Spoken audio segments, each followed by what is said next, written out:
Hello, everybody. Good, whatever time of day it is that you're listening to this. Thank you for tuning in. This is a special episode. My name is Jace McCloy, And I'm Anthony Thomas, better known as A-Train. and you are listening to The the train Real station. McCloy podcast. And Cool. as I said, the train station as well over here. So yes, I'm very excited about this. It'll be exciting to talk to Anthony after a while. I haven't talked to him since we graduated East Lansing or CMU. I think it was East Lansing. I don't think I've seen you at CMU much. Yeah, no, we kind of like saw each other before, but yeah. So Anthony and I know each other. I befriended him through BSing my knowledge of sports, and he seems to still want to keep in touch. So that's a good sign. We ended up finding out that we both like wrestling, so we just kept talking to each other about it a bunch. So I'm I would excited for say at this. this point in time, like is a very, very bold word. I would use a word like tolerable. That's fair. All right, so let's get into it. Give us your unfiltered thoughts. What is making you feel this way about WWE? Because we know it's WWE. I mean, you should know already. It's the clowns in charge running the show. You know, I understand it's Vince McMahon's empire. He built it up, and he made it what it is today. But he's getting to that point where I think he's getting older. He's kind of out of touch with what the fans want, and he's just trying to continuously build on what worked in the past he's continuing on what worked in the past without evolving. He's trying to find the guy like Hulk Hogan, John Cena. He's trying to find that the Rock and the Austin. He's trying to find that face of the company, and he's doing it by forcing guys down our throat that we don't want as the face of the company. I definitely agree with that. I do not care one bit about Bobby Lashley. I didn't mean him as face of the company, but Well, I know, but he's one of the people. Bobby Lashley, John Cena. I'm kind of over that now. It was nice to see him return for a little bit, but he can go do movies. I will say I do like this version of Roman Reigns. I'm about to just end this chat right now. For real. I'm about to just end this chat right here, right now. Everybody No. says, this is a good Roman. This is a good. He's doing the exact same thing he was doing as a babyface. Was he though? Yes. Over pushed on our TVs all the time. Same boring moves, same boring promos. His reaction is still piped in. I guess. I mean, I don't see it that way, at least now. I still go back to the promos he did with Cena. Like those are pretty. His matches are the exact. Well, outside they're not exactly the same, but one spear wins a match. He can take 7 or 8 finishers and not go down. Now, instead of winning by the Shield, he's winning by the Usos. It's the same dance, except he's a bad guy now. Yeah, I will say, I don't like Roman Reigns, but I love Paul Heyman. And I think Paul Heyman working with Roman Reigns is bad because I love Paul Heyman and I hate Roman Reigns. So I comparing. I mean, I didn't like Paul Heyman with Brock Lesnar either, but. Well, but this is going to be fun now because now he's the advocate for both, and now they're going against each other. He's not Brock Lesnar's advocate anymore, so they say, but I think that's where the story is leading to. Yeah, but I mean, if the rumors aren't true, then it's supposed to be like he's having all these matches with like the legends or like the old big people because they're trying to build him up to face The Rock. And have him bury The Rock, which is the exact same thing he's doing now, which is why I said Vince McMahon is unwilling to adjust. But that's back when Rock and Austin were the top guys. They were putting guys over while still being on the top. Well, that's what I'm thinking. Would they make The Rock put Roman over if that ends up being the case? 100%. That is exactly what they're building towards. Man, Because that's going to just be a one-off match, so you're not going to have Rock win for one match and then drop the title and disappear back to Hollywood. he can't CM Punk it. He can't blow him a kiss goodbye. They're gonna. It's all to the Rock at Wrestling. Hold on 1 second. All right, yeah. So, anyways, like I was saying, yeah, they're just gonna feed him to the. They're just gonna feed the Rock to Roman so he can have beaten Brock Lesnar for the 12th time. This is like the 15th, 20th time they've already wrestled. We've seen this match how many times? Too many, but this will probably be the second one that he wins against Lesnar. Lesnar has always beaten Reigns. But yeah, man, even when Rock and Austin were over, they were helping, build the business, and then Cena came in, and Cena kind of, it's called the golden shovel in the world of wrestling. He kind of gave the gold shovel to everybody and kind of buried everybody in sight. And now they're literally doing the exact same thing with Roman Reigns, which is why I say Vince McMahon is unwilling to adopt. Just in that aspect, there's more on why, which we can get into later. But just from that aspect alone, he's unwilling to change. Yeah, I will say I agree with that. And it's mostly because of a lot of the matches I see happening. Although, but like I can't say that about Randy Orton and Matt Riddle. Like they're a damn good tag team. You mean Randy Orton and Corny Riddle? Stop! You are not fans of them? Corny. That man is corny. Oh my god! But that's his shtick, though. I don't remember. I don't know if you remember, but like I was at Money in the Bank when it was in Fort Worth. Okay. So I was there live, and as Matt Riddle came out, I tweeted, "Riddle is corny." Hashtag WWE Money in the Bank. Oh, I didn't see that. I deleted Twitter. Me. Really? He blocked me because I called him corny. Oh my god, that's funny. So yeah, no, Matt Riddle, I can't stand his gimmick is corny. The dude, I mean, like it's just gross. Like the man doesn't wear shoes. Like, come on. Down a little skateboard or a scooter or whatever the heck he comes down the ring on. But that's what makes him. No, go ahead. Garbage. I didn't find the appeal for him in NXT. They moved him up. They're doing the exact same thing. I didn't find the appeal behind any of it. Man, I do find it because it makes him totally different from everybody else. Everybody's either like high flying. I'm all great for finding your own identity, but it's corny. And a lot of these superstars, I don't know if they just don't have the say or what, but it's corny. All right, I can respect that. Another gimmick that I understand she had say in what she wanted, but her gimmick is corny, and it doesn't work, and it doesn't get over with the fans. Fair enough. That's fair. I respect that.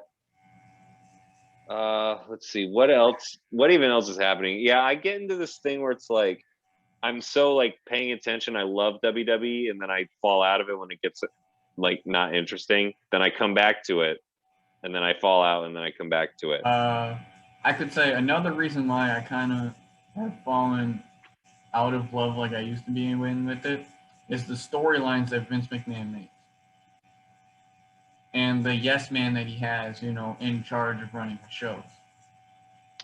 Instead of legit storylines of why this person and this person are wrestling, they throw two people together, and they're like, these two are bitter enemies. But why? You didn't give us why. You're just like, this person doesn't like this person, so we're going to throw them in a match. Yeah, if I'm going by to the story building behind what he's doing, he's just throwing two people in a match and like, here you go. There's no substance. It's just boom. I agree, especially now. I feel like that's exactly what they're doing with Lashley and Biggie. No, as much as you might not see it, but there's actually a story there. It's just WWE isn't telling the story that's there. which I will, we can get to in a minute. But I think a lot of people kind of find wrestling lame, and I can't even blame them. But a big part of wrestling and how to attract the audience is the storytelling, outside of the ring rather than, yeah, there's a certain story that you're supposed to tell in the ring as well. But I think a lot of wrestling is the storyline that's told outside of it. And I think WWE, outside of a few feuds, is missing a lot of that outer shell of the feuds. I'm inclined to agree with that, because I remember like when I first watched it, I like what was it like 2009, 2010 or whatever. You missed a That good was era like, then. yeah, that was a really good era. You Like missed that was the with good like, era. You didn't see nothing of Rock and Austin and all them, did you? nah, man, I joined in late. I'm young. I mean, I watched like some of them, but on But I YouTube. mean, there's plenty of chances to go back and watch it. But there was Yeah, that Rock and Austin. I mean, every feud they were involved in, there was some sort of substance behind it. right. And you could see it. You could like feel it. I mean, they could go out there and Stone Cold would go out there and start talking about freaking beer. Crowd would be absolutely behind it. There's Man. these superstars do to get behind it, you know. Yeah, I mean, in terms of that kind of substance, that is how I felt when I first started watching it. And I was like kind of at the tail end of the feud with Jeff Hardy and CM Punk, and then the Hardy Boys reuniting. Like I thought that was See, a I really good kind of story, and see that's the what got thing me is I hooked. kind of disappeared in that era, so like I watched it like as a kid and then kind of like middle schoolish. I kind of got away from it, and then Mm. I sort of watched different stuff, and I kind of picked it back up and just kind of stuck with it now. And unfortunately, it's a very terrible time to pick it back up. But Yeah, I understand. I understand. And that's why just my way of thinking is like, I just, come on, make it anyway, exciting. I don't even remember where we were, but yeah. Oh, we were talking Uh, storyline and substance and the lack of substance in the storyline. yeah. Oh, yeah. And that's kind of my way. That's kind of how my way of thinking always been. I just like tend to adapt and find some kind of good in what's currently going on. So like, I'm trying to enjoy this Lashley Biggie feud. I'm trying to enjoy this Reigns So what if I whoever tell you feud. the story behind Biggie and Bobby Lashley, and maybe you'll enjoy it a little bit more? Tell me. I want to hear it. So, do you understand the reason why Biggie cashed on Lashley in the first place? Outside of being a complete ratings grab when it happened, do you know like the initial story at all of why it happened? Some say it's because Bobby Lashley was uh, beating the hell out of Kofi Kingston and Xavier Woods, and now he's coming back to Yes. avenge them. Yes. Okay, so that is okay. Xavier Woods pretty much got squashed at Money in the Bank. Bobby Lashley pretty much squashed Kofi. So, unfortunately, they rushed the whole planning. They rushed it to get Big E the title to get the ratings because they're worried about the ratings, which they should be, but they are worried about the ratings. But yeah, basically, he's getting revenge for his friends in Kofi and Xavier, and that is why they are feuding. So that whole thing is him getting revenge for his friends. Okay. Unfortunately, the New Day just got drafted to SmackDown, but I would have liked to see them on Raw because then you could have seen kind of the tension of the New Day. Because once Big E got revenge, okay, Kofi's been a world champion, Big E's been a world champion, Xavier Woods hasn't. So maybe you could have kind of played the jealousy angle in there. Xavier's jealous because his friends have been champions and he hasn't, and now he wants the world championship. Right, yeah. Okay. But now with them being on SmackDown, that's not going to happen. Yeah, that's right. Because them being on SmackDown, then Big E's on Raw, they won't cross. But what about Big E versus Reigns? How'd you think that match went? I mean, I think it's I think it's the Survivor Series match people want. Personally, I'm not a fan of it. I'm not Oh, Roman Reigns in general, so any match that he's in, I could care less about. that's fair. That's fair. Um, I don't know. Is that I didn't even know that was also going to be a thing at Survivor Series because I saw them like go toe to toe twice. Now I don't think I Yeah, need it and anymore.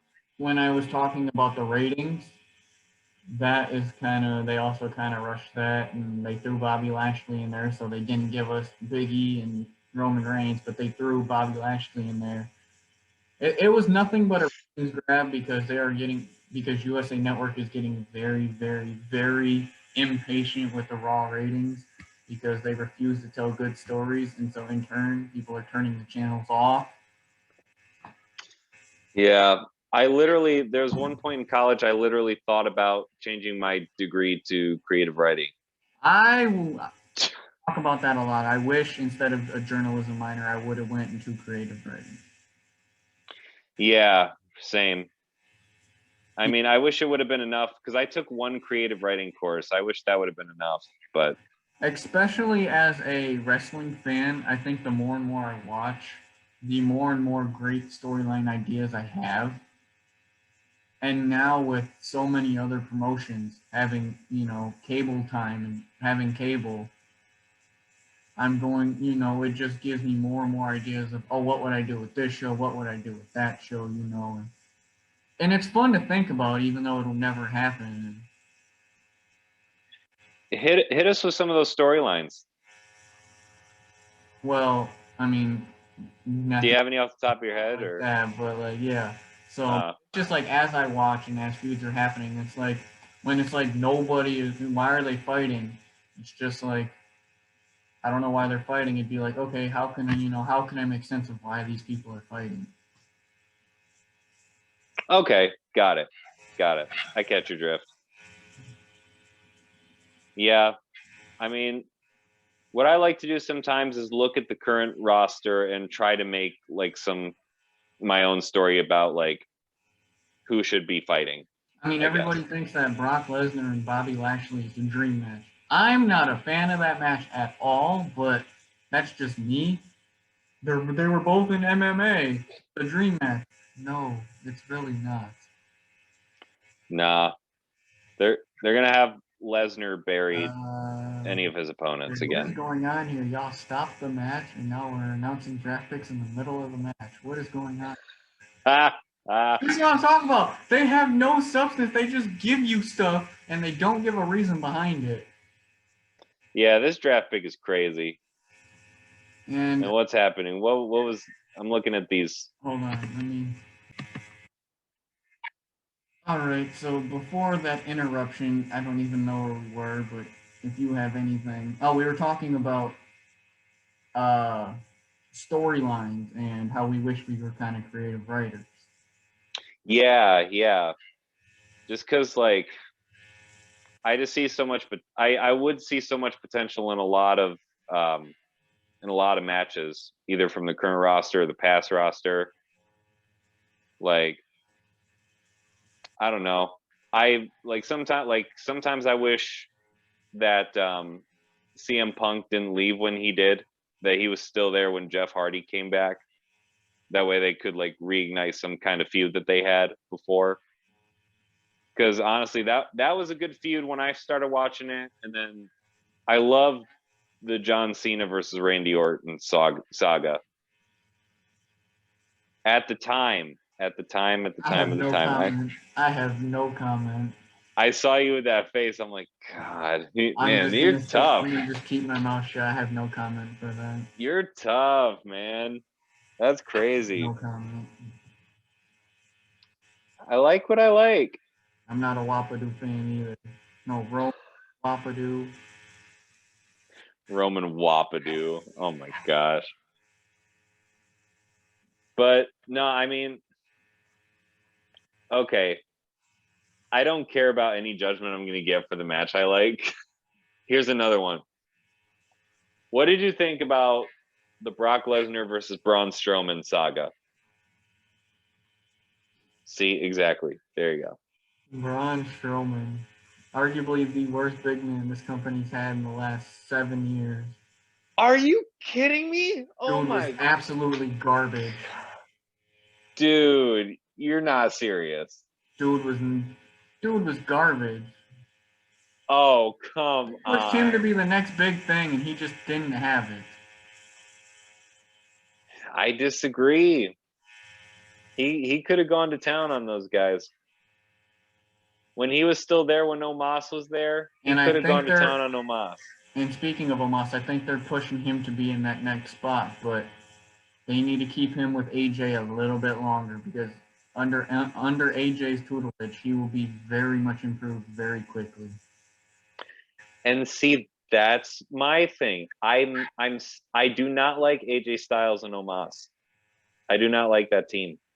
I think the team is random, but I understand why they're doing it, and it's all for Omos. Okay, expound upon that. It's kind of the same reason why RK Bro is a thing.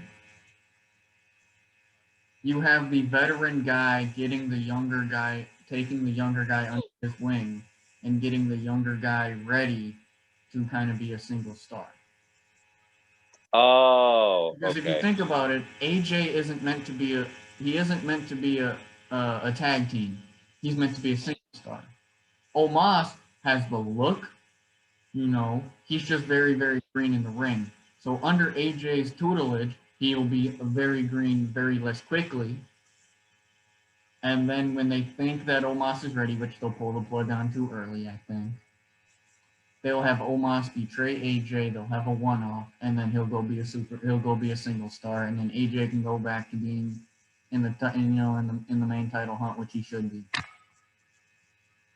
Okay, well then, who And would it's they have the Omos? same thing they're doing with RK Bro. Randy Orton's a veteran. He's taking Matt Riddle under his wing, getting Matt Riddle to kind of get over a little bit, and then obviously Orton will turn on Riddle. Riddle will win the feud and then go be a single star, and Randy Orton will go do the same thing Styles does, which is who knows at this point. Yeah, that's true. But going back to Omos, if once he's pushed to a single star, who would they have him face? Like that would be worth our while. Biggie. I feel like they'd ruin him. Maybe they'll have him go after the mid card title first, and then go after the main title. Yeah. So like you think on like if they push him as a monster heel or a baby face. it seems like maybe monster heel unless they pit him against Roman Reigns. I don't know because they don't have any baby faces on the roster. They're kind of pushing Big E to be a Drew baby face. McIntyre, Big E, Kofi Kingston, who's not really a monster baby face. That's another one. They ruined Kofi. They really ruined Kofi's Well, that's the career. problem is they have so many heels, and Vince is all regardless of what anybody says in the dirt sheets or whatever. He's always going to try to do good guy versus bad guy. He's never going to try to do good guy versus good guy or bad guy versus bad guy, which, it's okay to expand and do a heel versus a heel feud or a babyface versus a babyface feud. Those are totally okay if they're done right. Yeah, they're exciting. They would be very, very exciting. Because, if you look in WWE right now and even the other wrestling companies, which I don't know if you want to talk about them later or not, but the bad guys tend to get over more than the good guys. And it's just because of the way that the bad guys are portrayed. So why not just have a bad guy versus a bad guy feud? Yeah. When Brock Lesnar returned, as much as I dislike Brock Lesnar, why'd you have him return as a babyface? Have him be a monster heel going up against a monster heel Roman Reigns. Makes a lot more sense than having Brock Lesnar come out here pretending to be a good guy when he doesn't pull off the look to be a good guy. He might pull off the role well enough, but he just has the look of a monster heel. Yeah. I don't know why everybody cheered for him when he came back. They all hated him. He's always going to get cheered. Those things. That's fair. Gotta love them returns. That's the only way people will like you. That's the thing I don't understand. It's like, why have him return as a babyface? He's he's he's gonna get over either way, but like he's not a believable babyface. He's just not. He's got I that agree. he's got that smug heel look. So why not just roll with that and have heel Lesnar versus heel Roman? That's what I thought was going to happen. Because all you're doing now is doing the same thing you've done the other 95 times they've wrestled. Good guy versus bad guy. Yeah, Instead of just doing bad guy versus bad guy for one and changing it up and, giving us something different. exactly. Exactly. They're just ruining so much. That, and when we were talking over one of the little breaks that we took in between, they're ruining the idea of like good matches. They're ruining Kofi's career.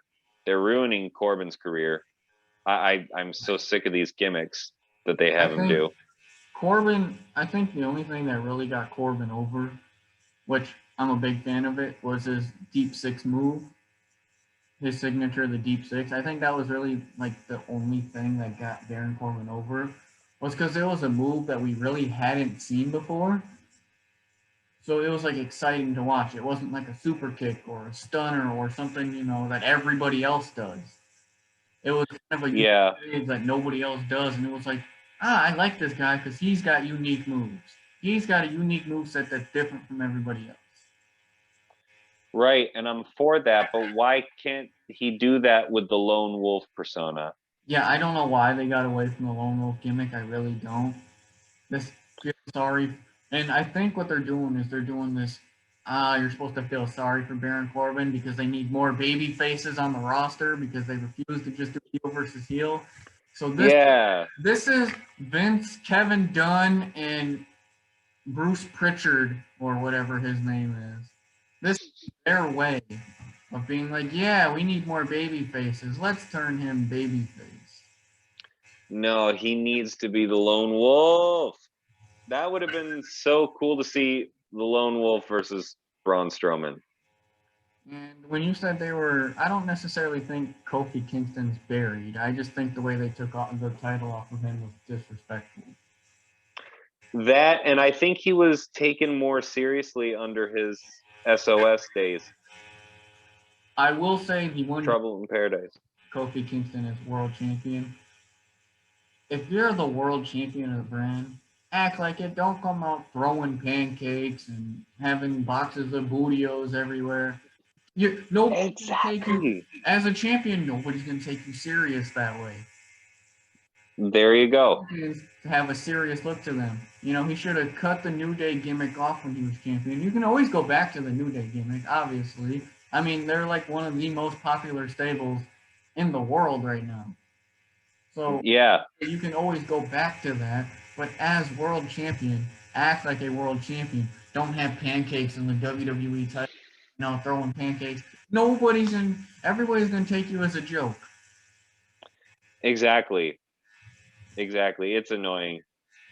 And a lot of these other wrestlers find themselves in that situation too, which is why they're going to AEW. And I Like, understand the fact that Fox, when Fox debuted, they wanted a big name champion. And having Brock Lesnar as your first champion makes sense. But you don't beat Kofi Kingston in 10 seconds to make Brock Lesnar champion. exactly. Having Brock beat Kofi makes total sense, but at least make Kofi look somewhat decent in the match. Right. I totally agree. Because then, he might have lost, but he looks somewhat serious. Maybe now he can go to Raw and wrestle for the Universal Championship, Or at the time when the Universal Championship was on Raw, it's now on SmackDown. But Yeah, no, I gotcha. I would really love if they like brought back unified championships. I think they need him for the tag team division, and I think they need it for the women's division as well. Yeah, because I love that. For the love of God, they need to get rid of the female tag team championships. That is the most useless title in the entire company. Why is that? Why is it? They don't have female tag teams. You don't even push the females you have on the roster now. Yeah, that's true. Female tag team championships, which were only made because they didn't have anything else for the Iconics to do. Tag team titles to give the Iconics gold, which they weren't even the first ones to win. I don't know, man. And then they randomly throw two people together and like, yeah, here's the competitors for the tag team championships. Natty and Tamina. They were sitting and catering. Let's throw them in a team. Yeah. Before the Riot Squad was legit tag team, let's throw these three random people, Liv Morgan, Ruby Riott, and Sarah Rowe, into a freaking Yeah. And call it good. Now you got Nikki Ash and Rhea Ripley in a tag team. Weren't they just feuding over the women's championship? Yeah, that's what I thought. They're in a tag team and they're champions? Who knows, dude? Who knows? So you just throw random women in a tag team and then they suddenly become the #1 contenders. Right, yeah. Which makes no sense because Nikki Ash and Rhea Ripley were champions. They were fighting over the women's championship. And then they got a women's tag team championship, despite Tegan Nox and Shotzi Blackheart beating the tag team champions 3 times. Didn't get a title shot. But Nikki Ash and Rhea Ripley have nothing better to do, so we're going to put the titles on them? Like, it makes no sense. Yeah, no, I agree. You know, I think that's... I don't think, and people say end the brand split, which I don't agree with. Like, and I say less is more, but sometimes not enough, isn't good either. So yeah. you should keep the brand split, but you should you should have one tag team championship. Because you don't have enough tag teams that you use anyways. On both shows, you have maybe 4 total on both shows combined. 5 now with Hit Row. Oh, yeah. Because you have the Street Profits, the New Day, you have AJ and Omos, who won't be a tag team much longer. You have RK Bro, who won't be a tag team much longer. Dolph Ziggler and Robert Roode. Okay. They have nothing better to do. And now you have Chad Gable and Otis. That's it. The last two teams, I don't even see them. I don't even see Dolph Ziggler and Robert Roode anymore. They're currently on right now, but... Oh, okay, got it. And then you have Hit Row. That's your tag team division. How do you... Oh, I'm sorry. I forgot. The Lackeys. A.K.A. the Usos. Oh, my God. Forgot about them. How do you make 2 divisions out of that? You can't make 2 divisions out of that. I don't know. Break up. I don't know. One set of tag titles. Right. If you're going to have 2 sets of women's championships, use the women. I'm tired of seeing the same 4 people as Charlotte Flair, Sasha Banks, Becky Lynch. Oh, there's a random Asuka. Oh, there's Alexa Bliss. It's those same 6 every time. Bianca was champion, but not for long, which I will have to get into how they absolutely just disgustingly, absolutely ruined her by they did her at SummerSlam. Oh, my God. But, yeah, it's like, sometimes less is more, but not enough isn't good either. So, have 1 set of women's titles, 1 set of tag titles. Keep the brand split. Right. Make every title feel important. Exactly. That's the problem. Like, only certain titles are made to feel important, and that's the WWE Championship and the Universal Championship. I would like to see more done with the U.S. Championship. That thing is worthless now. Huh? That thing is worthless now. Intercontinental Championship. Don't get me wrong. I like what Nakamura and Rick Boogs are doing. But it's worthless. But that's what kind of made it so exciting about the era that I watched it in. they weren't that useless. Like Dolph Ziggler having the Intercontinental The IC Championship title with The hasn't Miz. been relevant since The Miz held it a couple of years ago. That's true. Also, I mean, actually, that is true. But also, I did like when Dolph Ziggler had it. Well, I mean, because of his work with The Miz, but that's why I said it hasn't been relevant since The Miz had it. Oh, okay. Oh, yeah. I see what you mean now. Yep. That the U.S. Championship. I don't remember who made that popular back in that era, but that was very exciting to watch. You can't see me, clown did. No, the era before that. Like when I first started watching it, but I don't know. Like I also that was kind of like the era I took a break. So got it. watch it sporadically, but I don't watch it. I didn't watch it nearly like I do now. That was an exciting time, but I did like the Cena U.S. Open Challenge. It was kind of exciting to see who would come out next. Of course you are a fan of that. Okay, so I'm not let's a talk fan about of the open challenges every single week. It kind of oversaturates and overexposes the title. And I think that's a problem with a lot of the championships right now. You don't need to see Roman Reigns on TV every week. You don't need to see Biggie on TV every week. You don't need to see Nakamura on TV every week. And you don't need to see, you don't need to see the champions on TV every single week. I agree, but who else do they have in WWE? Whose fault is that? Vince McMahon for not building up stars. And that is why I think, going back to what we were talking about in the beginning, that's another reason why I think he's starting to,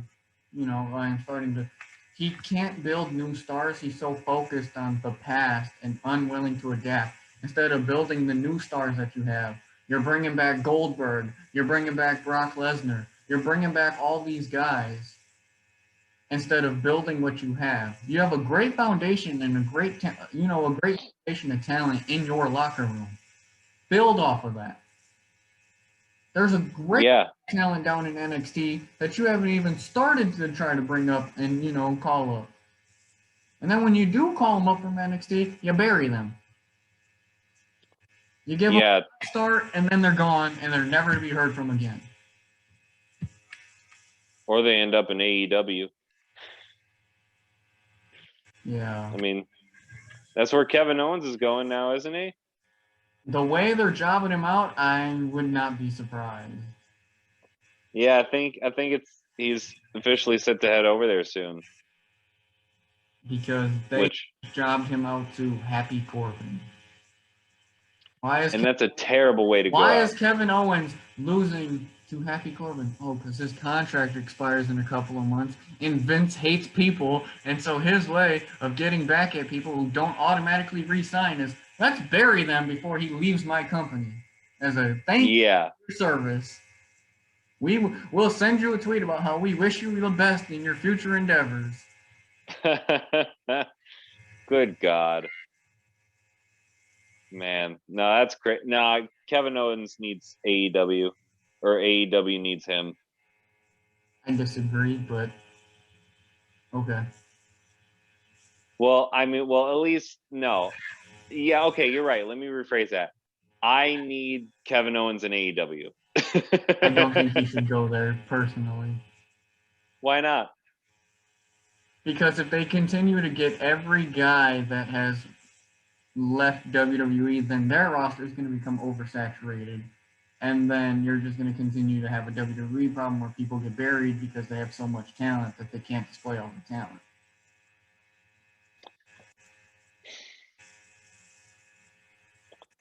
Okay, I kind of see where you're coming from. I will say that, but I don't see that now. One more signing and that's it.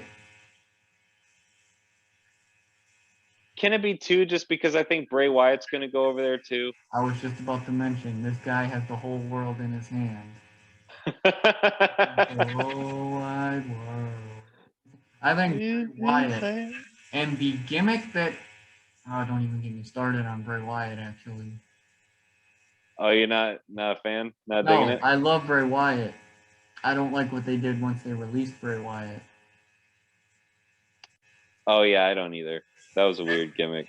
You have a great, fantastic gimmick that you give to Bray Wyatt.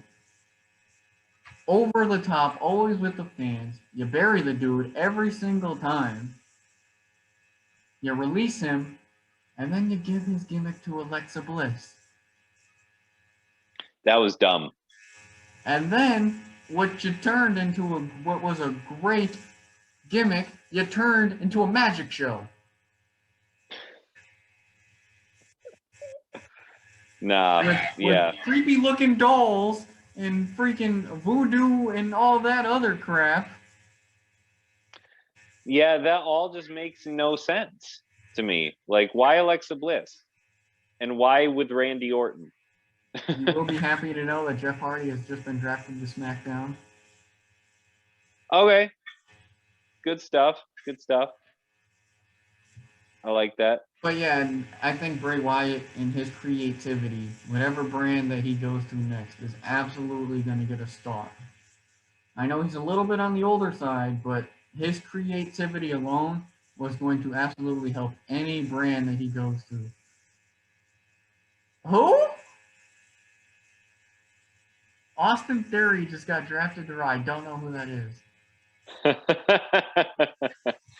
Man. That's crazy.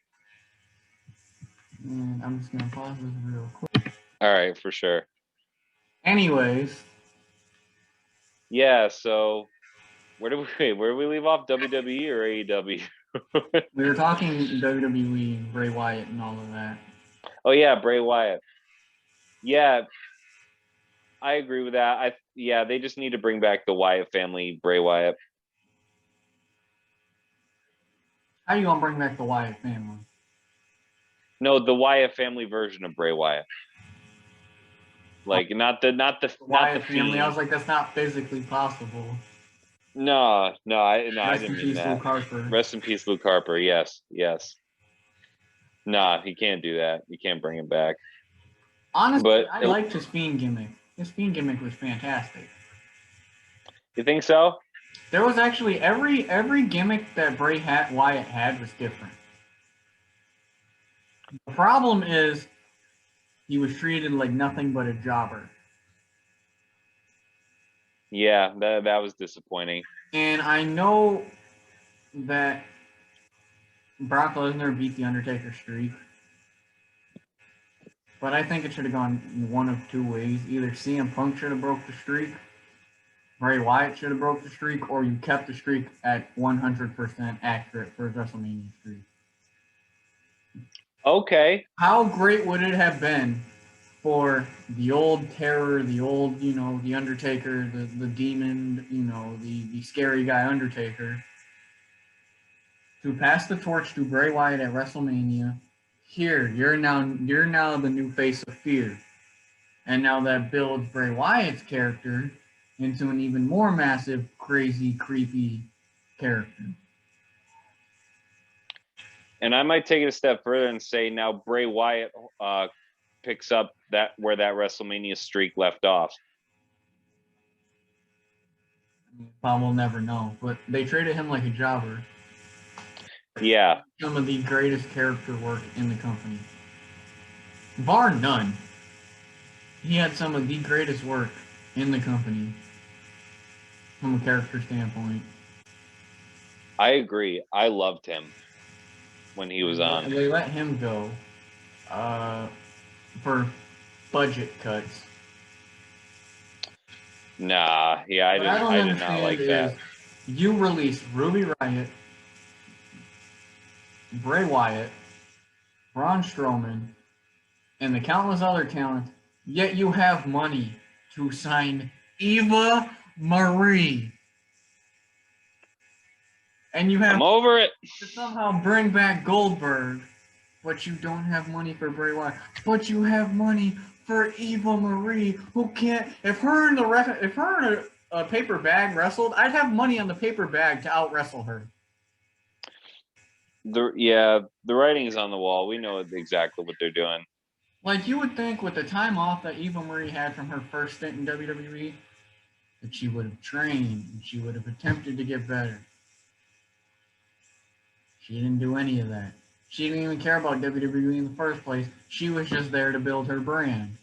And then she left to build her brand, and now she's coming back because nobody cared about her, and now she's back to try and build her brand back when nobody cares about her. Right. Who cares about Eva Marie? Nobody. Exactly. If there is an Eva Marie fan out there, they're lying to themselves. They're lying to themselves. The only reason they would like Eva Marie is because they find her attractive. Nobody cares about Eva Marie.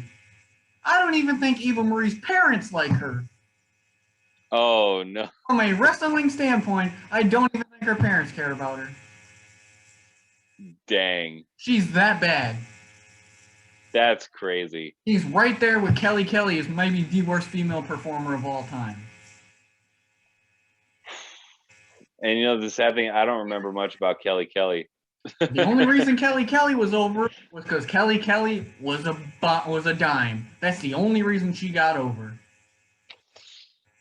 She was You're out here saying arguably the worst things. professional wrestler, women's wrestler in the history of professional wrestling. In comes Eva Marie, and her spot is taken because Eva Marie is garbage. Eva Marie is the worst professional women's wrestler of all time.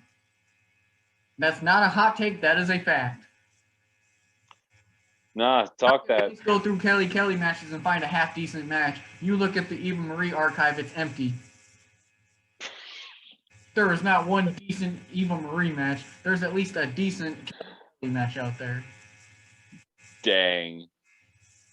That's wild.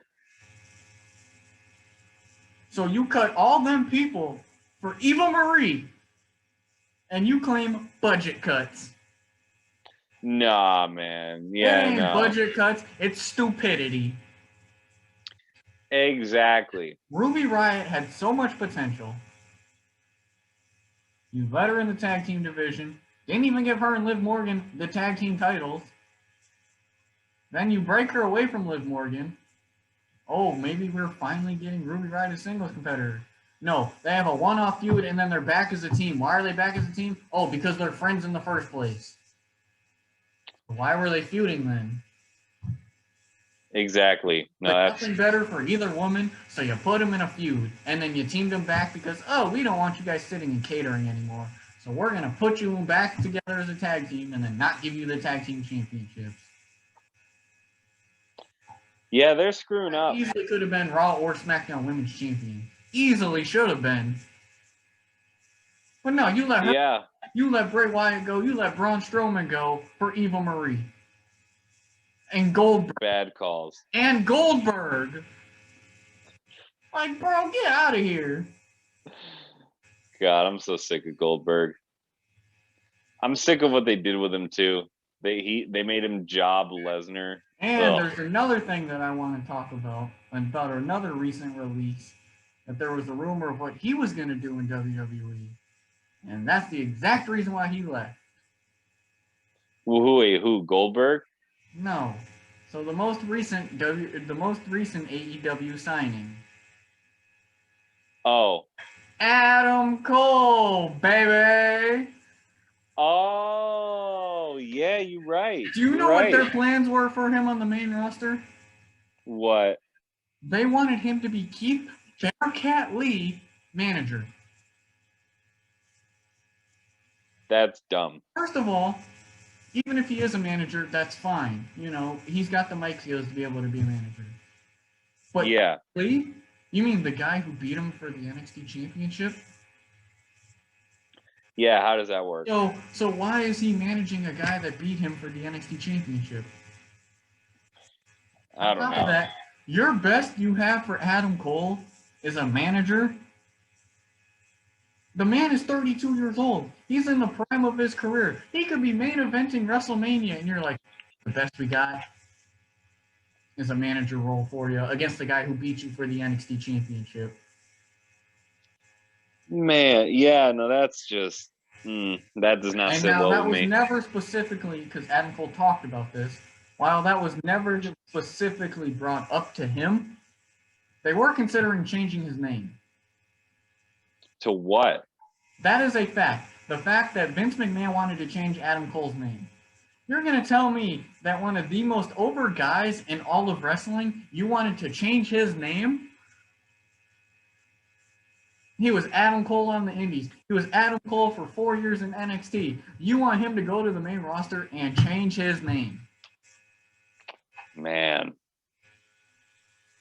Vince doesn't like talent getting over on their own. It has to be his way or no way. If they're not getting over Vince's way, he's going to bury you. Big reason why Bray Wyatt got buried, the same reason they took the title off Nikki Cross too early, because it wasn't organic the way Vince wanted it to be. So sick of Vince. Could you imagine if Adam Cole walked out with a name like freaking, I don't know, like JJ?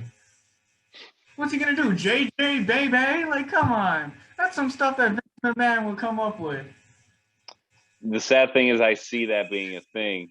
That's what I'm saying. His name would be JJ, because then they'd be like, it's JJ, baby. JJ. Oh my and God. Vince McMahon would be like, well, it made me laugh backstage, so that's why I picked it. God. Vince is something else. I forget who the wrestler is, but he's like the new wrestler that kind of looks like Brock Lesnar a little bit. And I don't remember what his name is. But he was like, yeah, a new name, and it was a first and last name. Like 4 hours later, he tweeted slight name change, and they took off his first name, and it was just the last name. Oh my God. He got Vince McMahon twice. He got Vince McMahon with the name change, and then got Vince McMahon again by only having one name, because there's not a lot of guys out there in the company that have two names, because you're only allowed to have one name. Right. That's nuts. Because for a long time, when Baron Corbin came up, it wasn't Baron Corbin, it was Corbin. Yeah, you're right. Why did you change his name to Corbin? Or just like I mentioned earlier, Shotzi Blackheart and Tegan Knox. No longer Tegan Knox and Shotzi Blackheart. It's Shotzi and Knox. Why? What was wrong with Shotzi Blackheart that you had to change it to Shotzi? And what was wrong with Tegan Knox that you had to make it, oh no, it's just Knox. It's Shotzi and Knox. That is stupid. And see, that's funny that you bring that up, because I thought that was just the commentators abbreviating their names. That's their actual name now. Oh, so I blame Michael Cole for no reason. Yeah. Dang. I'm trying to think of who else. That's... Oh. Nah. Elias had a second name in NXT, and then he got to the main roster, and it was just Elias. Oh, it was Elias Sampson. Yeah. And then he got to the main roster, and they said, no, you're just Elias. Which, in the end, okay, it worked out for him. But did it really need to be changed? No. Did you really need to change it from Elias Sampson to Elias? No, you didn't. No, they did not. I'm trying to think of who else had a name change. I'm really stupid. Oh, Matt Riddle. It used to be Matt Riddle. Now it's just Riddle. Yeah, like, I was wondering about that. Why aren't the superstars allowed to have two names? What is up with this one name thing? I don't know. That's just... Yeah, because then you'll have Reigns. Now that freaking Austin Theory is on Monday Night Raw, they changed his name to Theory.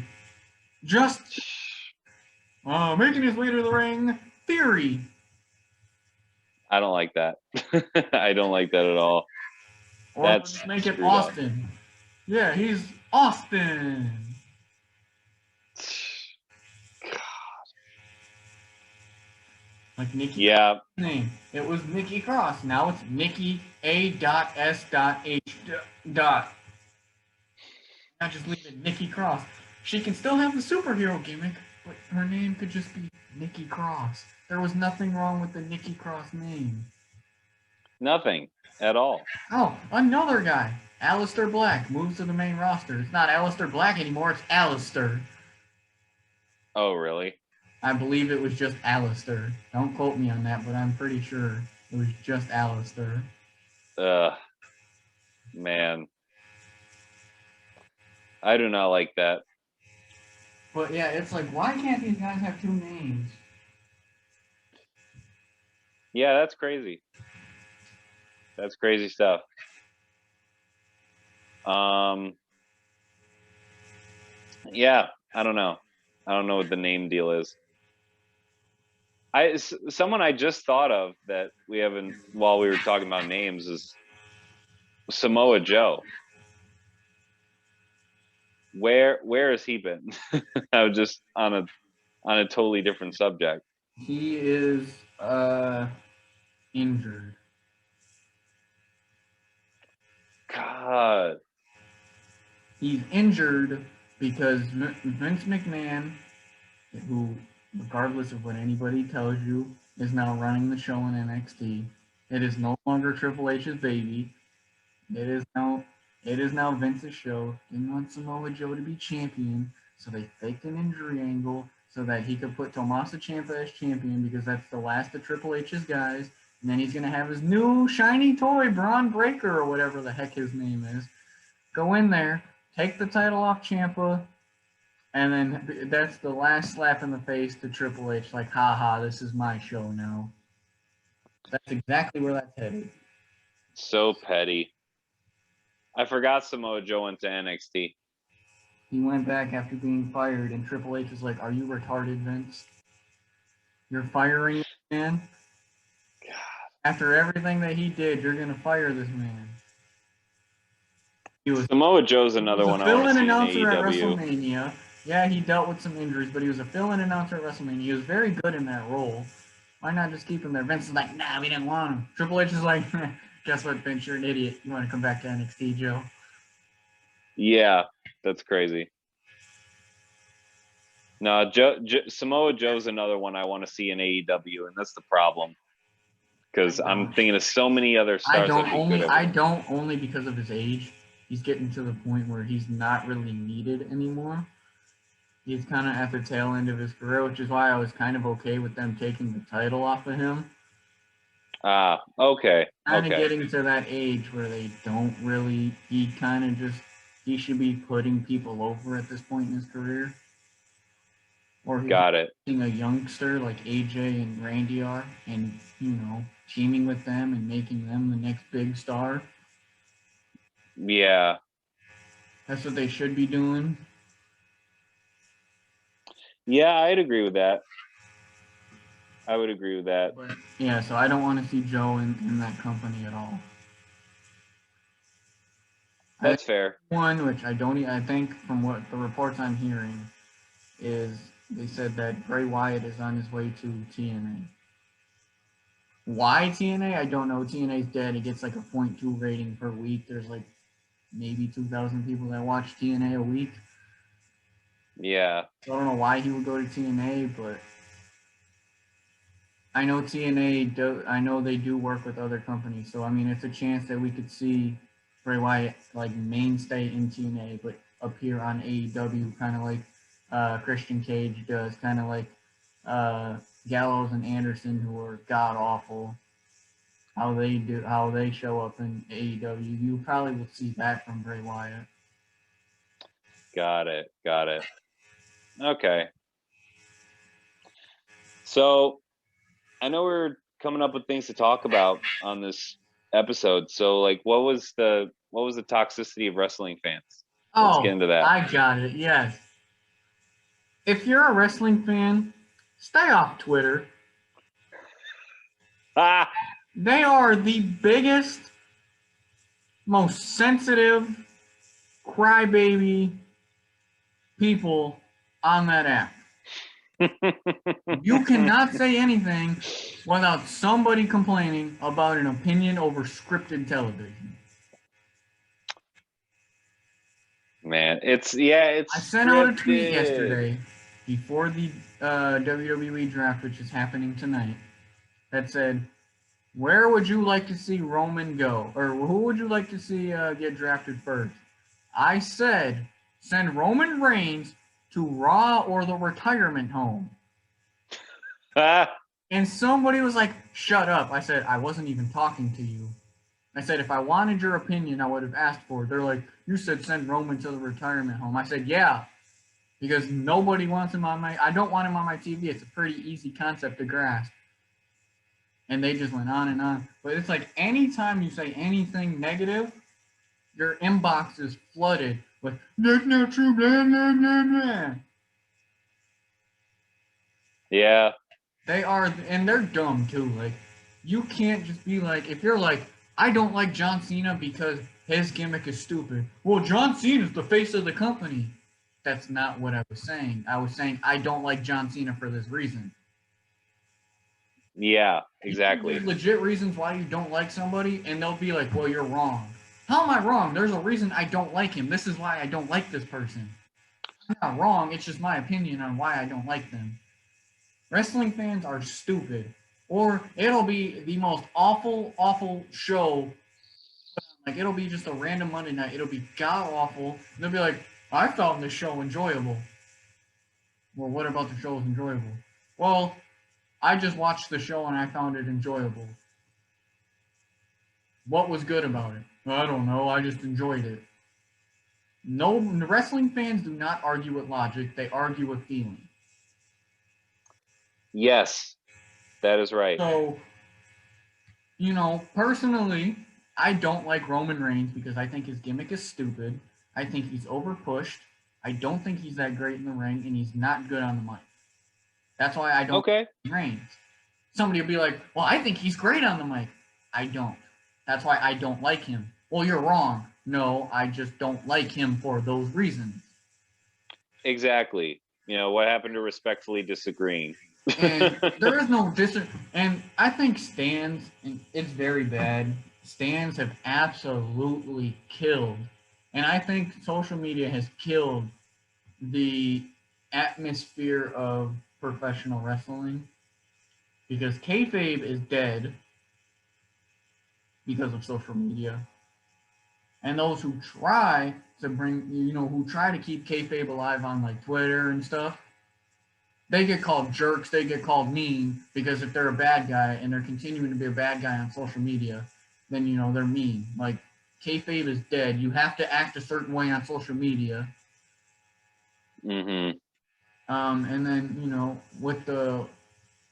and it also, the internet has hurt because now a lot more of these wrestlers, we're seeing the behind the scenes of them. You know, we're kind of starting to see their personal lives and how they are off the screen, and it kind of ruins the whole wrestling field. But wrestling fans have absolutely turned people away. And it's not just WWE fans. AEW fans are bad too. Because, you know, WWE will send out a tweet like, oh, you know, tonight on SmackDown, and the comments will be like, that's cool, AEW's better. Like, nobody's talking about AEW in this post. Right. I had one the other day. I forget what it was about. I was having a discussion with somebody on wrestling about, I think it was like rematches or something, and he goes, that's why AEW is better. And I was like, this conversation had nothing to do with AEW. He's like, well, I'm just giving an alternative. And I'm like, and I'm telling you, AEW had nothing to do with this conversation. Keep it WWE. If you want to talk AEW, that's fine, but this isn't the post for it. Right. And so, like, and I think that's why a lot of people hate AEW the way they do, because the Twitter fans are absolutely toxic. WWE would be like, happy birthday, Xavier Woods. That's why AEW better. It's a happy birthday post. Nobody's talking about AEW.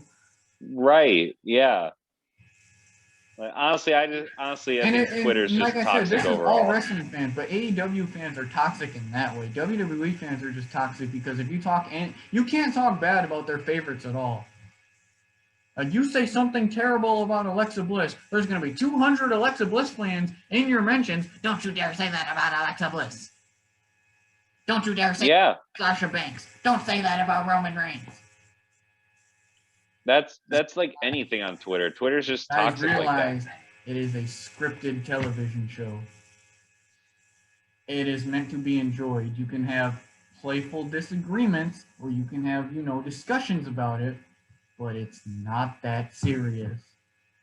It's not. Friends who are fans of people that I'm not fans of. I'm fans of people they're not fans of. That's how it's okay. It's okay. Yeah, it's okay. I don't know if you remember Darrell. He's a big Roman Reigns guy. I'm not a Roman Reigns guy. He's a big John Cena guy. I'm not a John Cena guy. Yeah, and that's okay. Yeah. He's a big Alexa Bliss and Brock Lesnar guy. I'm not. He's not a big Sasha fan. I'm a Sasha fan. So it's like, it's not that big of a deal. Wrestling Twitter takes everything so serious, and literally you try talking to them, it's like talking to a brick wall. Right, exactly. So most of the time I have to mute my mentions when I comment on something or wait for them to comment. I'll say something and then I'll mute them or block them because I don't want to put up with it. Right. Because the community itself is so toxic and I 100% believe that wrestling fans on Twitter are the reason that these shows aren't growing for an audience, because nobody wants to deal with them. If people would just stay on social media and watch the programs, I definitely think WWE, AEW, TNA, ROH, New Japan, all of them would increase in viewers because nobody would care. Everybody would just carefree watch professional wrestling. But that's possible because Twitter, and I only say Twitter because I'm on Twitter more than Facebook and all of that, and I see most of this on Twitter. Twitter is by far the biggest reason wrestling fans are toxic, because that platform is just not good for anybody. Or in anything. Like, and heaven forbid a wrestler posts something that isn't wrestling on there, and somebody will find something to complain about. That's why I deleted Twitter. It's just way too much. Or, like I said, that's why kayfabe has kind of died. Because, like, if you're playing a bad guy on TV and you go to Twitter, thanks for nothing, crowd. You guys are a bunch of losers. They'll be like, why are you so mean? I'm playing a character and I'm keeping my character alive from the internet. Right. And I don't think people realize, I think people get mixed up with real life and TV, and they think that the person just has to act a certain way the whole time. There it is. Or you're not allowed to criticize anything in wrestling. Yet, if you go to watch a movie and you don't enjoy the movie, because the biggest response I'll get when I start complaining on Twitter, well, then why do you watch? The same reason you watch a movie that you don't enjoy, or the same reason you saw a TV show and you didn't enjoy it.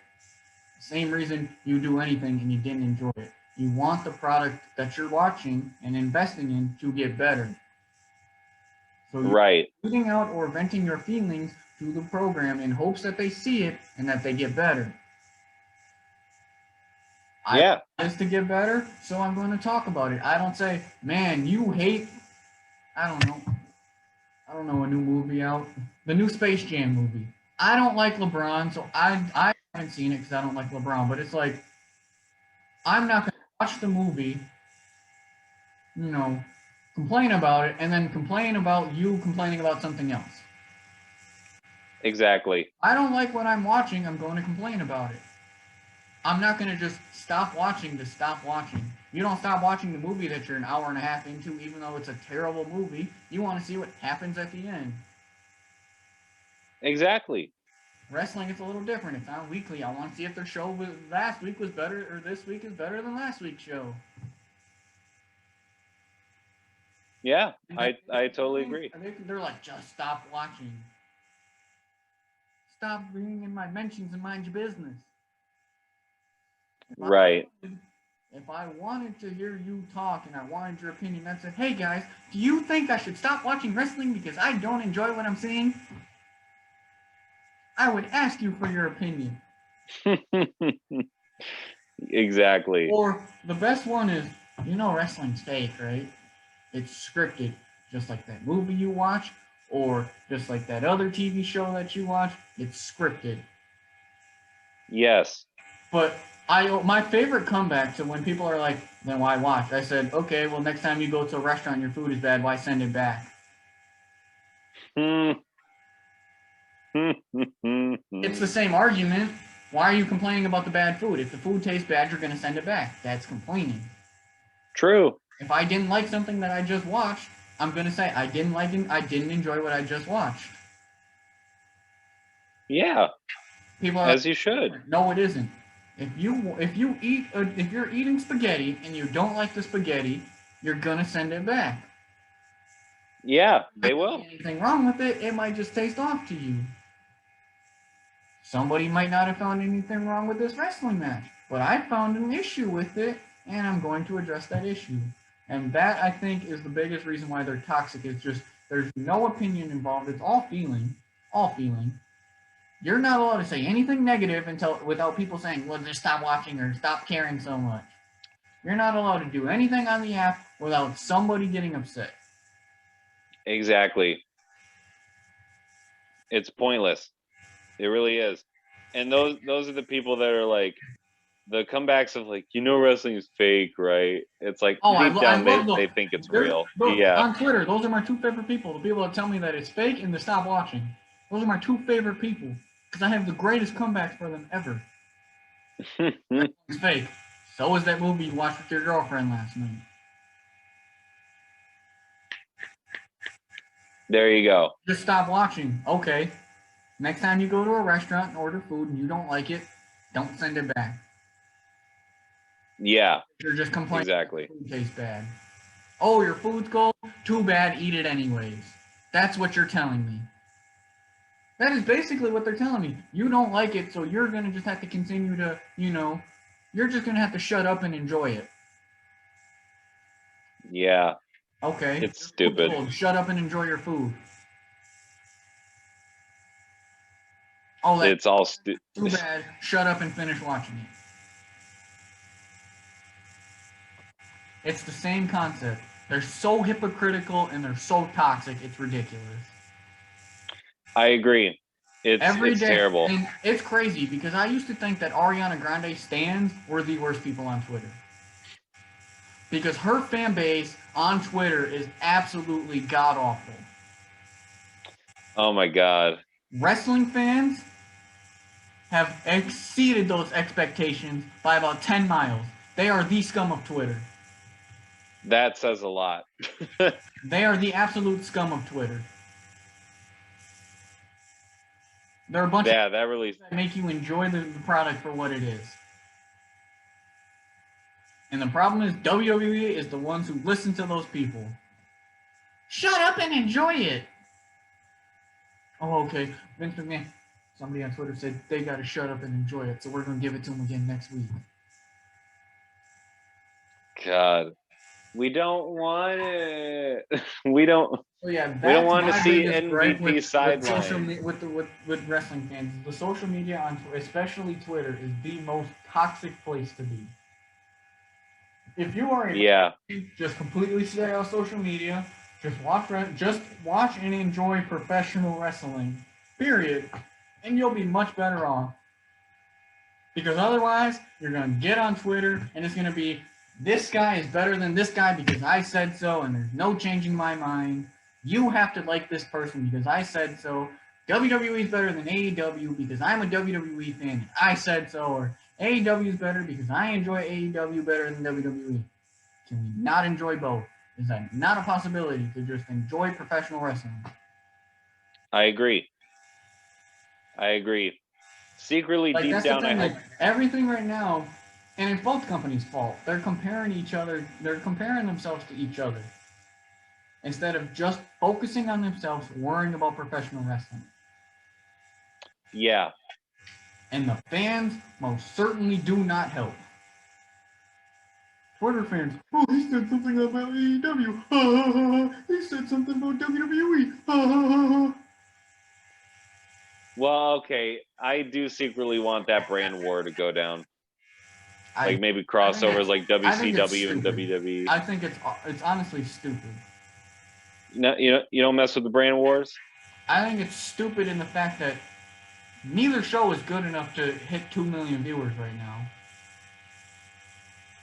They need to That's true. They just need to shut up, focus on producing good shows, and focus on getting their viewerships up. Because USA Network most certainly isn't happy, Fox isn't happy, and TNT isn't happy with 1.1. Nah. USA Network is not happy with pulling a 1.3, and Fox is barely hitting 2 most weeks. It's hitting like it's the best. It's the highest rated wrestling show, but it's pulling like a 1.7, 1.8. Yeah. Sometimes it'll hit 2.0. Yeah. So instead of worrying about what each other's doing, WWE just needs to focus on itself, make better writers, have better writers, produce better shows, and the viewers will come. AEW needs to stop taking jabs at WWE. They need to stop taking jabs at whatever other company. You need to focus on themselves, worry about your company, building your company. You've already started to build it from the ground up. It's been a long time. I didn't even watch AEW 2 years ago.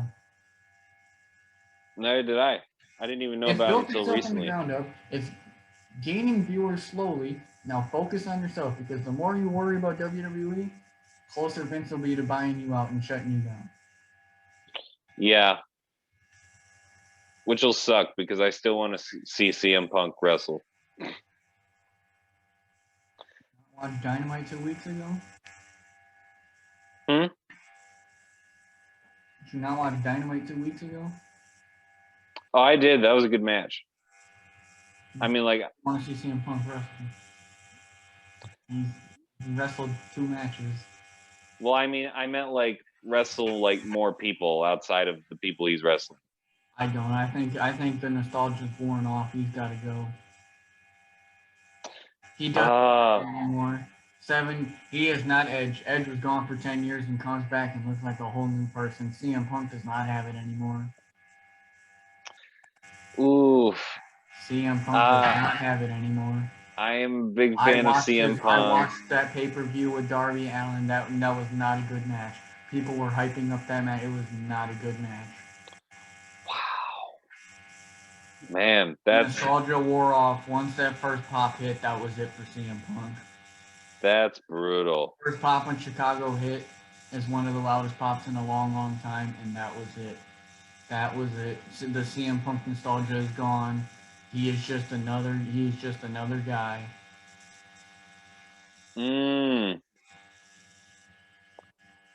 I will respectfully disagree with that. He is nowhere near the guy he was 7 years ago. And I just have to disagree. And you cannot blame ring rust, because Edge was gone for 10 years, and Edge looks like he's in the best shape of his life. I don't see any excuse. And Edge is wrestling basically just as well, if not better, than he did 10 years ago. See, I think it's the exact same thing. CM Punk makes a grand comeback, he's wrestling. Edge makes a grand comeback, he's wrestling. It's completely different, because Edge's matches are still good. CM Punk, the nostalgia has worn off. The matches are not what they should be.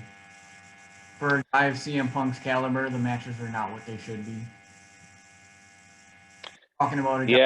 You're talking about a guy who should have multiple WrestleMania main events. That is not that same CM Punk. It's not. At least not right now. And that's another problem with social media, is they will hype up matches that were not that good. They will tell you the John Cena Roman Reigns match was good. It wasn't. Fair enough. Just like I don't like they will tell you that for the 97th time when Roman Reigns and Brock Lesnar face off, that it was a good match. It won't be any different than the other 96 that we've seen. That's fair. I have the same thought about Edge, to be honest with you. I'm sick of seeing Edge. It's not so much that I'm sick of seeing him. It's just that he doesn't have it anymore. And I don't think... I don't mind seeing CM Punk back in wrestling, but he just doesn't have it anymore. Yeah, and the only reason I feel the way I do about... He's at that point where he should have came back. He should have lost to Darby Allin. I understand why he didn't, but he should have. He should be losing to Hobbs. He should be putting guys over at this point in his career. He should not be winning matches. He should be putting the younger talent over. I understand Darby Allin was going to be a win, his first match back in 7 years. He wasn't going to lose that match in Chicago. That I understand. He shouldn't even be close to a title hunt. He shouldn't have a title. He shouldn't get a title. He should be putting the younger talent over. I just want to see him wrestle MJF and a bunch of these other guys that I want to see him up against, and then he can be done. Then I can be done. As long as he doesn't win, it's fine. Yeah, I don't care who wins or loses. I just want them to put on a good match. And that's what I'm trying to tell you. CM Punk's not the guy he was 7 years ago. Those matches are not gonna. You'll see people hyping it up on Twitter when he came back against Darby Allin. Oh my God, that CM Punk match was great. I was like, that CM Punk match was decent. I've seen better CM Punk matches 6 years ago, 8 years ago, 9 years ago than that match. That's true. No, you're right. And I understand. It was his first match back in 7 years. But Edge came back, like I said, after 10 years, Edge came back, looked like the exact same dude, if not better, than 10 years ago. Yeah, but he keeps leaving because of his neck problems. I don't want to see it, and I don't want to see him leave for a while and then come back and then leave for a while and then come back and get stomped on his neck and then come back and blah blah blah blah. That was a storyline. It's a terrible. I think that it's was a terrible 100. One. That was when Seth Rollins did the stomp on Edge. That was 100% storyline that he would be off for a couple of weeks. 100% storyline. Okay, well that's good, I guess, but still. Anytime I don't want to see it. It's involved in WWE, it's storyline. Okay, fair enough. Unless you see the dude or the ref throw up the X or a guy physically hurt, it's all storyline. Got it. Still, I don't like the storyline though. I don't either, but it's like it is what it is. It is. I mean, and it's interesting because the same way you feel about Cena and Reigns is the same way I feel about Edge. And that's fine, but... Yeah, no, absolutely, that's fine. I'm not saying that anybody's wrong. Take that to Twitter and be like, I don't like Edge. You freaking having the Edge heads in there. Why don't you like Edge? You know he was gone for 10 years and came back, right? Yeah, but that's the thing. I don't need to express my opinion to Twitter, but I know what you mean. I know exactly what you mean if I were to do that. I mean, that was the example I was giving. Yeah, no, I got you. The Edgecutors or the Edgeheads, whatever they're called. I can't believe you don't like Edge. What do you mean? You know he was out of the business a whole decade and he came back and he looks fantastic and I can't believe you don't like Edge. What's Edge? And they'd be like, what don't you like about Edge? And you'd explain to them, they'll be like, you're wrong. Okay. All right. So we've talked enough shit about wrestling. How about we try celebrating? What are some dream matches that you wish you could have seen, that you want to see now, or what you want to see in the future? Let's get into that a little bit. People aren't big on it, but New Japan, their Wrestle Kingdom pay-per-views are fantastic. We've seen Okada versus Omega. That was an instant classic. Okada, arguably the greatest wrestler in the world right now. Again, probably not as well known because he's just absolutely fantastic, but he's in Japan, and New Japan's kind of hard to access in the States, unless you know how. But yeah, he's fantastic, so I would like to see... The problem is there's not really a guy in WWE right now. I know everybody will tell you it's Roman Reigns, but it's not. I would say pre-knee injury, Seth Rollins versus Okada would be fantastic. Okay. Pre-knee injury when Seth Rollins was, before he got super duper safe because of the knee injury. Right.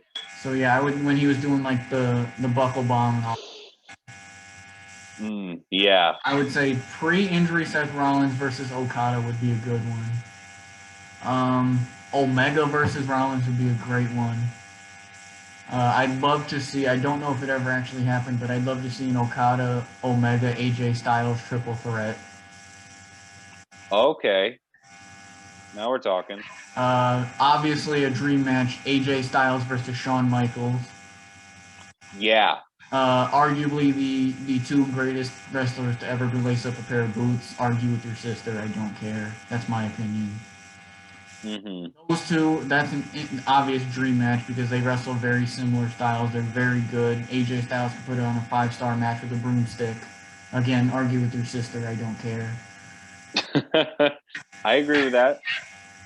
So yeah, him versus Shawn Michaels. Sasha Banks versus Trish Stratus would be another dream match of mine. Okay. Because I think people are gonna hate me for this. Again, argue with your sister.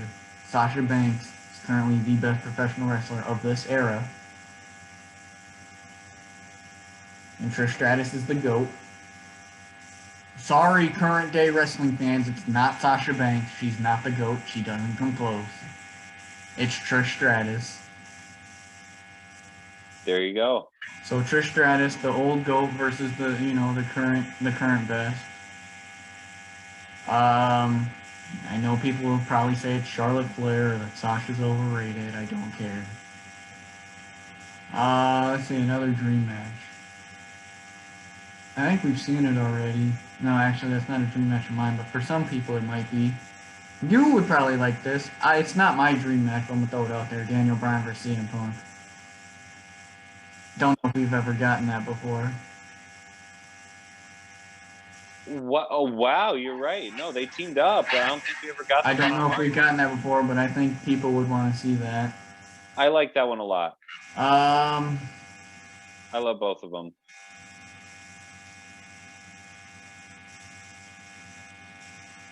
I wish Bray Wyatt wasn't such a jobber, and we could have gotten Undertaker versus Bray Wyatt in a Hell in a Cell match with both guys absolutely on fire. I think fantastic. I love that one. Charlotte Flair versus Lita, maybe. I think that would be an interesting matchup. Oh, okay. I think that would be a bit of an interesting matchup. I said Trish, Sasha Banks, AJ Lee. Or AJ Lee and Trish Stratus. I think that would absolutely tear the house down, those two. Eva Marie versus the Bellas, just because I think it'd be hilarious. Like, that'd be like the comedy match. That'd be like the pee break match of the night. Just Eva Marie versus the Bellas would be hilarious. Oh, yeah. You might find this a little wrong or where I'm going with this, but Awesome Kong versus Nia Jax.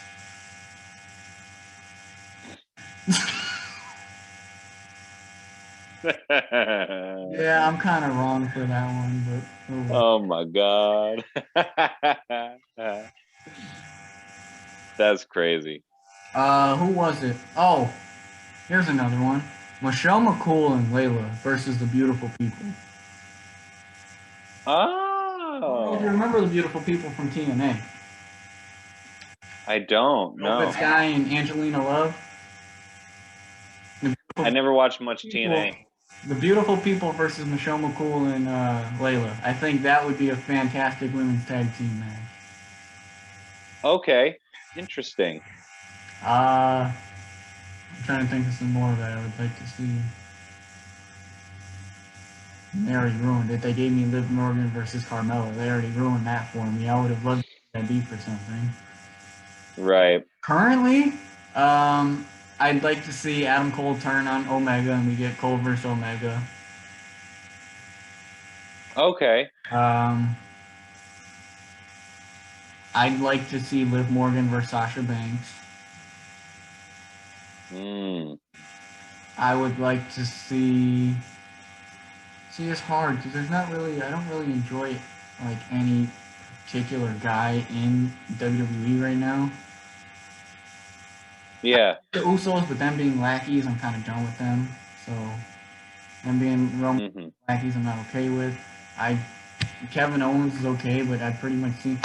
I swear to God, if they give us another Kevin Owens season match, oh my Yes. Yeah, that's been done so many times. On the Indies, it's been done. NXT, it's been done. Raw, it's been done. SmackDown, it's been done. It's been done so many times. Exactly. Do not give us another Kevin Owens versus Sami Zayn match. Yeah, we're done with it. It has been overdone. There's nothing left that we can see from those two.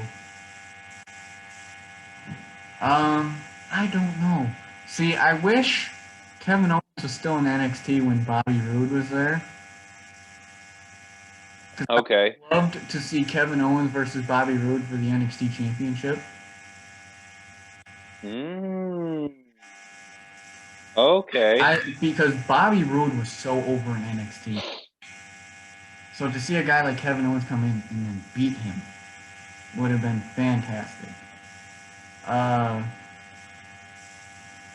Owens Nakamura would have been fantastic too down in NXT. I think there's a lot of NXT matchups that were missed because guys got called up. For Shinsuke Nakamura would have been fantastic. I wish we could have seen it in WWE. I wish we could have seen Adam Cole, AJ Styles.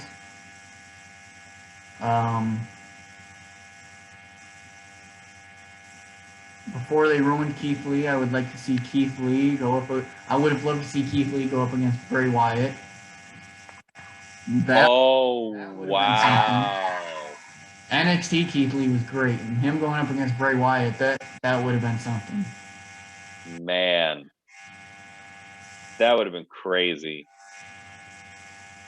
But that's it as far as me. A lot of the dream matches I have are kind of older guys versus the newer guys. But I think if I could only have to pick one, most definitely AJ Styles versus Shawn Michaels. Yeah, that'd be a good one. That would have been a good one. Really good one. What are some of yours? Let's see. Well, one of them is definitely a Brock Lesnar versus Randy Orton do-over, like a real match, like a real one. Now we're God, this is about to be the freaking thumbnail. Oh my god. Oh my god. This is about to be the thumbnail. Okay, I don't care. If they give us a do-over of that match with like something real there instead of just Lesnar. Maybe 10 years ago, that would have been a good match. Oh yeah. When Orton was in his prime like 6 years ago and Brock Lesnar wasn't lazy, that might have been a good match. That's what I'm saying. But current day Orton and current day Lesnar, I would rather sit here and watch the TV flicker on the freaking black and yellow or black and white freaking screen. I agree. No, I'm not talking about current day. I'm talking about like. Okay, that makes a little more sense because if it's back then, both of them in their prime, I think you would be onto something there. Yeah, exactly. Because current day Brock Lesnar is absolutely miserable. Get off my TV. Yeah. I'm Brock Lesnar back in the day. I have no problem with that Brock Lesnar. It's current day Brock Lesnar I have the issue with. Agreed. Same kind of thing. Brock Lesnar versus Batista in their primes. I don't think their styles would mesh very well. Nah, you don't think? No. Man, it would have been fun to see the Beast versus the Animal. I mean, I get the story behind it, so I mean, from a story standpoint, I understand it. I don't know about that match because I don't know. I find Batista kind of overrated. I don't think Batista was ever super great in the ring. Yeah, he's better as a Guardian of the Galaxy. He was an okay storyteller, but Batista to me is kind of overrated. Yeah, no, he's better as a Guardian of the Galaxy than. What else? I used to have like a list of dream matches, and then I keep deleting them because I'm like, we're never gonna get these. Something that I think might have been fun would have been like the team of Seth Rollins, Buddy Murphy, and AOP versus the Club with AJ, Finn, and Luke and Carl. Something like that. Okay, not bad. yeah, I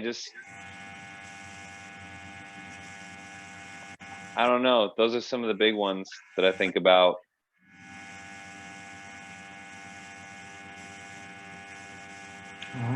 So anything else?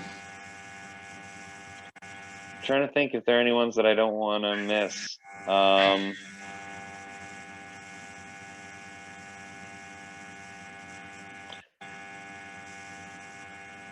I'm trying to think because I know that there were some in the old era versus the new era matches that I wanted. What are they? Can't think of it. Can't think of it. I'm done. Nothing. There ain't nothing like. Nothing left. I'm just yeah. Okay. I mentioned this a lot. Kevin Owens versus CM Punk. There should be something there because both of those guys tear it up on a microphone. They're both very loud. They're both aggressive. I feel like they would have a lot of fun beating the hell out of each other. Okay. Oh yeah, Lone Wolf Baron Corbin versus Braun Strowman or Brock Lesnar. Okay. Yeah. In either of their primes. I'm gonna let you keep your own opinion on that one. Yeah, just a lot of missed opportunities.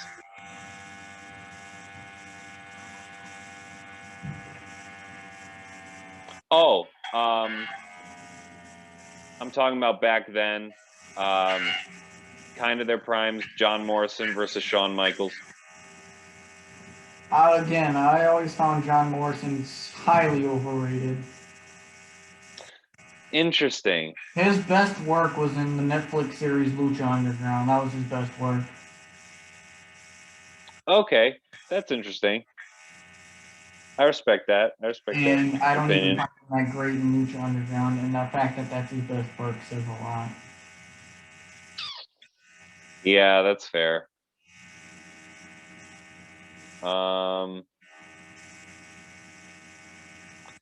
Yeah, I think I got all the dream matches I wanted. I think I got those off. Yeah, other than Nia Jax versus Tamina, that's about it. Oh my god, man wants to do all family matches. I don't know what they are, like cousins or something. I have no idea. Who knows? Who knows? I just know they're like cousins or whatever. Oh, this is the last one. Very last one. I just thought of it. AJ and Omos versus Chris Jericho and the Big Show.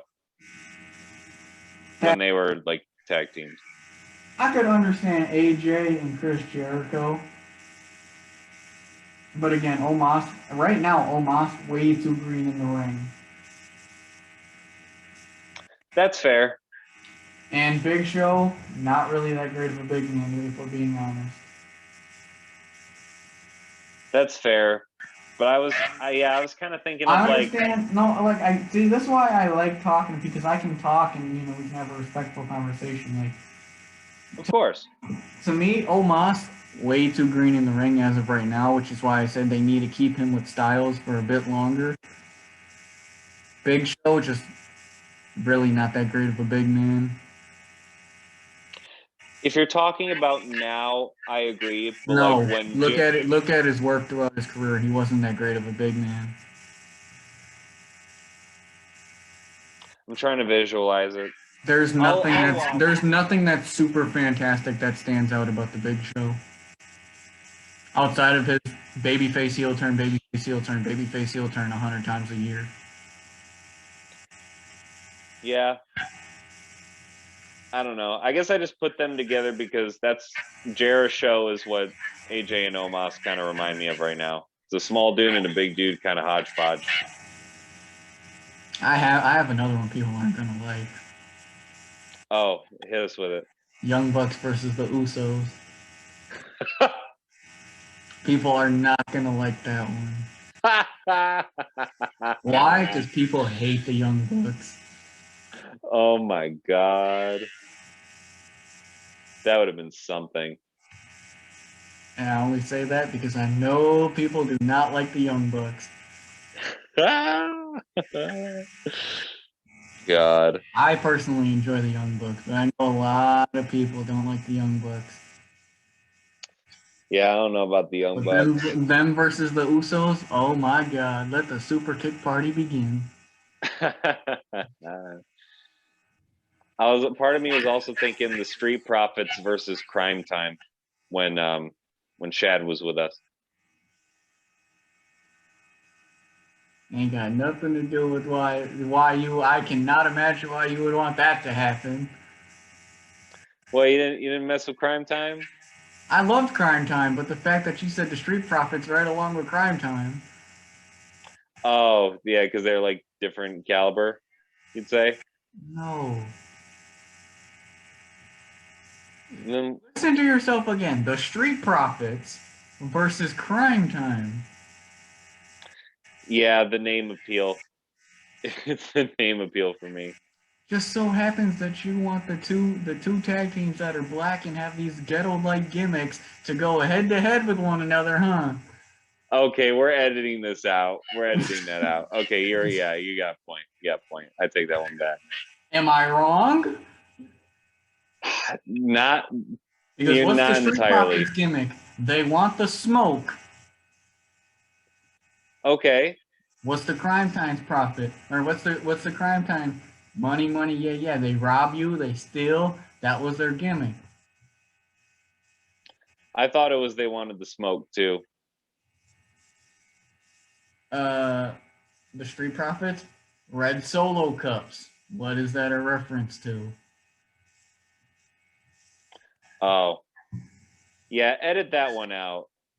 No, we ain't editing that one out. We keeping that. Nobody watching this far in anyway. Nah, I want to edit that out, man. That's not You cool. can edit it out on yours. I'm keeping it in. Nah, no, don't do that to me, dude. Don't do that to me.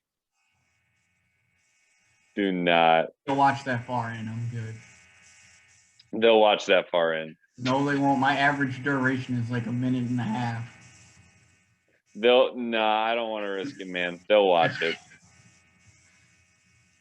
I'm going to edit it out and I'm sending you the audio. I have the audio. I'm recording it too. Don't put that in, please. That's going to be the title of mine. Racist Tag Team Dream Match. Don't tear me down like that. Stereotypical Dream Match. It's going to be the title. Nah, man. Nah. Don't take that out. Man wants a dream match with the two most stereotypical gimmicks in WWE. Man. The Crime Time gimmick, I loved it, but it was stereotypical. Yeah. It was two dudes who were from Brooklyn, New York. They were black guys that robbed you, wore freaking do-rags, wore saggy pants. That's stereotypical. And I loved Crime. Yeah. They were great. They were very solid. Robbing white people. I mean, it was fantastic. Oh my God! No, edit that out. Here, Hard Dynasty versus Legacy. I really. Dynasty? Yeah, the Hard Dynasty versus. I thought you said the Dynasty. I was like, who is the Dynasty? No, the Hard Dynasty versus Legacy. Okay. I was like, wait a minute, who is the Dynasty? I don't remember those guys. No, but now I get the ball rolling on stuff like this. No, I think that's it now. I think that's it. Yeah, my personal favorite one in there too. You got my personal favorite one in there. Which one? The Street Profits versus Crime Time. Yes, sir. Bro. Do not tear down my empire. Don't expose me like that. I didn't mean it like that. I did. You might not have. I most definitely did. And I knew exactly what you were thinking when you said it. You just didn't say it. I said it for you. I know, and that's why I want this out, because this is not the right time to keep it in. People might not have been the right thinking that time. you said it, but I came out and said it for you. Well, I know, and that's what's even worse. Keep it clean, man. Please. Perfectly clean with me. All right, just take that part out of your audio, of your video. I'm taking right before the pauses, though. That's the only part. I might not even edit. They might just get straight. Bro, you're gonna do me so dirty. You're gonna do me so dirty. And nobody will be this far in, I guarantee it. I don't know, man. Like a part 1, part 2, part 3, part 4, part 5. Nobody's listening this far in. I almost guarantee that maybe one person might get this far in. That's probably fair. What time? How long have we been? Like over 2 hours? Almost 2 hours. Man. So I'm saying nobody will be this far in unless I do like half and half. And even then, if I don't break it up into like 20-minute segments, they're probably not even going to mention it. Yeah, at this point, I was planning on breaking it up into like different segments, so I'm gonna edit it out from my channel. You do that. I'm posting it straight. Damn. Well, you weren't the one that said it though, so it doesn't affect you. Well, no, but you called me out for it. I just spoke my mind. True. I respect that. But let's see. Is there anyone on your fan base that like that I care about what they think of me? I doubt it. They'd probably just laugh after I said it. Probably, yeah. My fan base doesn't give a crap about wrestling, so. Yeah, true. Mine doesn't either. I just thought this would be like entertaining conversations. Anytime, any conversation with me is entertaining. Don't you know this? Should have known. Maybe I'll put that at the beginning. Any conversation with me is entertaining. It really is.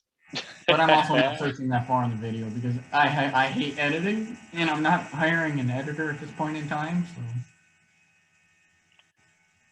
Fair enough. I'll do it for free. Just edit that one. You want to edit my videos? You can be my guest. I hate editing. All right, cool. I'll do it.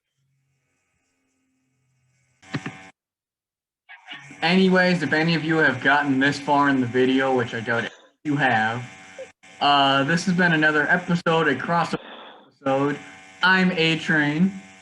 I'm Jace McCloy. And this has been...